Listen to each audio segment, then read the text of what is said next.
अकेलेपन को दूर करने के लिए ये 3 अभ्यास करें। खत्म हो गए उन लोगों से सभी रिश्ते जिनसे मिलकर लगता था ये जिंदगी भर साथ देंगे। नमस्कार दोस्तों, क्या आपने कभी भीड़ में खड़े होकर भी खुद को अकेला महसूस किया है? क्या कभी ऐसा लगा है कि आप सबके बीच होकर भी जैसे कोई आपको समझता ही नहीं? यही है अकेलापन, एक ऐसा अदृश्य रोग जो बाहर से नहीं भीतर से खाता है। मित्रों, मनुष्य अकेला तभी होता है जब वह अपने भीतर के ईश्वर को भूल जाता है।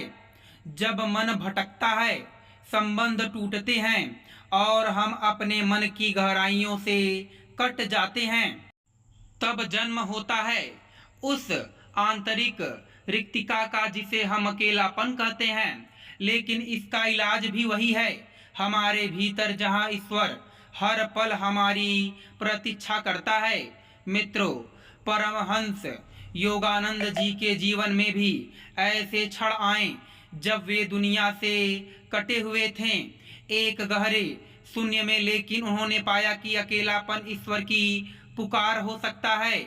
यह एक आमंत्रण है भीतर उतरने का, आत्मा से जुड़ने का, और जब हम खुद से जुड़ते हैं तब हमें दूसरों से जुड़ने की भी शक्ति मिलती है।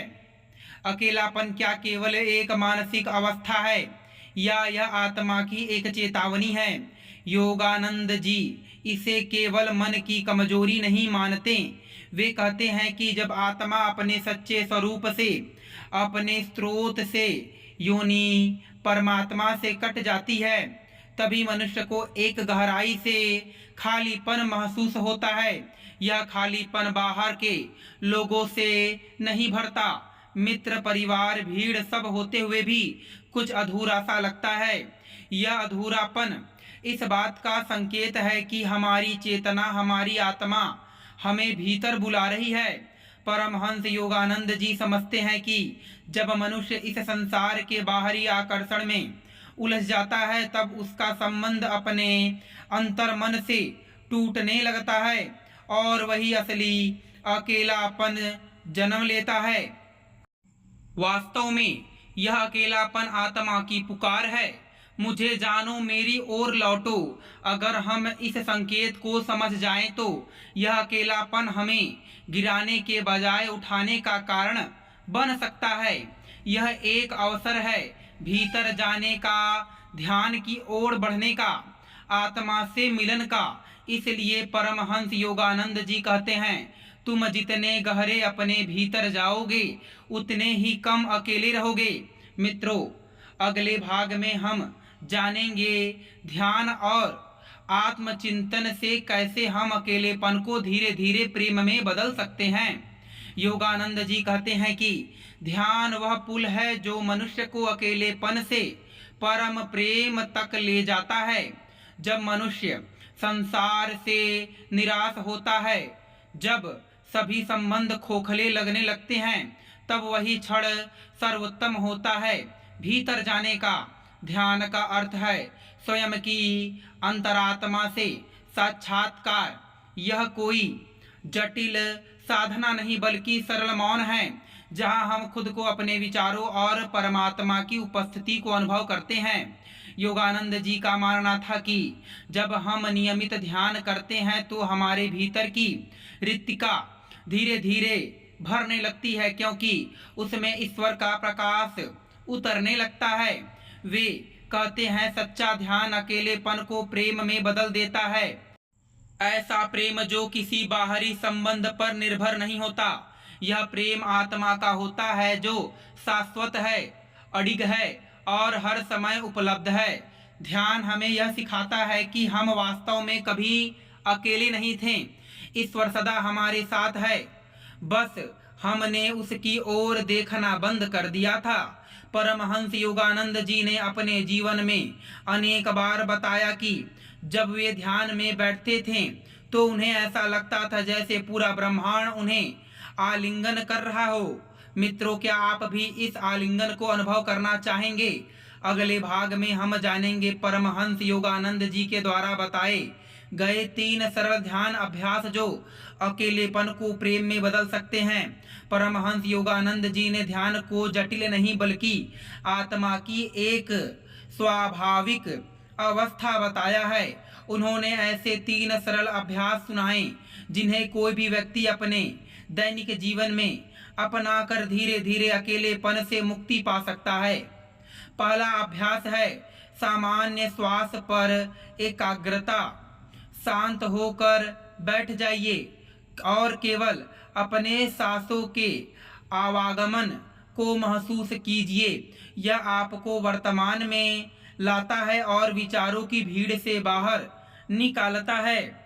परमहंस योगानंद जी कहते हैं, जब आप श्वास पर ध्यान केंद्रित करते हैं तो आप ईश्वर के सबसे सूक्ष्म स्पर्श को अनुभव करते हैं।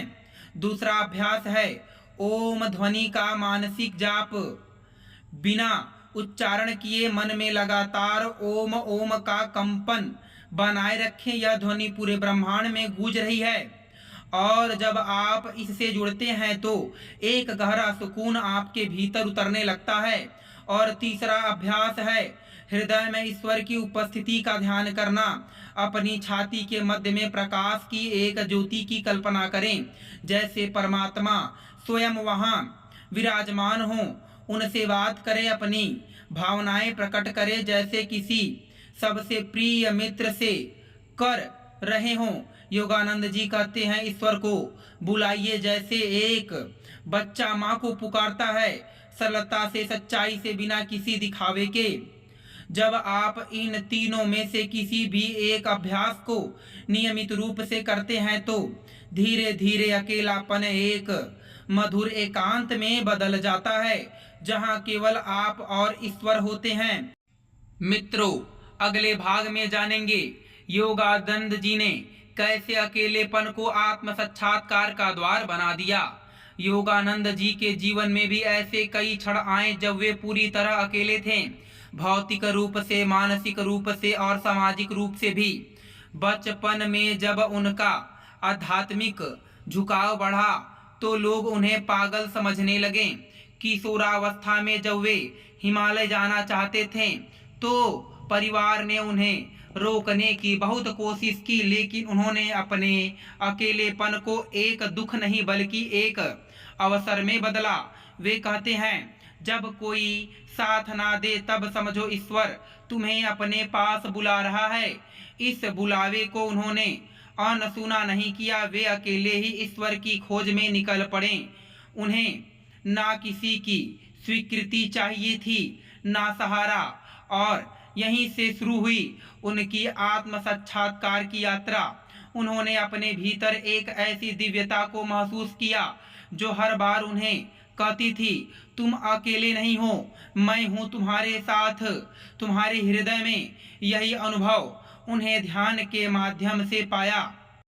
वे लिखते हैं कि जब वे ध्यान में बैठते थे तो ईश्वर की उपस्थिति इतनी सघन होती थी जैसे प्रकाश मेरे चारों ओर लिपटा हो।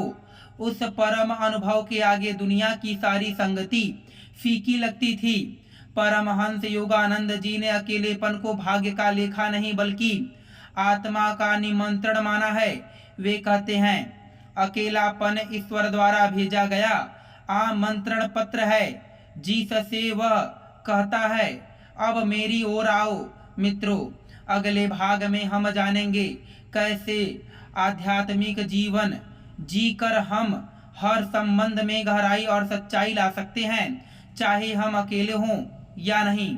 अकेलापन केवल इस बात का संकेत नहीं होता कि हमारे आसपास कोई नहीं है, बल्कि यह हमें यह सोचने पर मजबूर करता है कि हमारे संबंधों में गहराई कितनी है।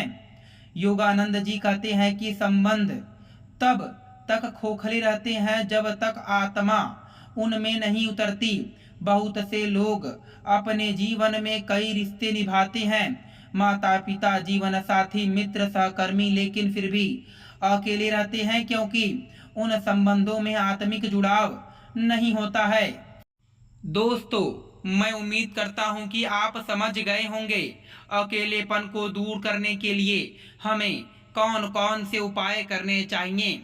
आई होप आपको ये वीडियो पसंद आई होगी। फिर मिलेंगे आपसे अगली वीडियो में। आप सभी का धन्यवाद।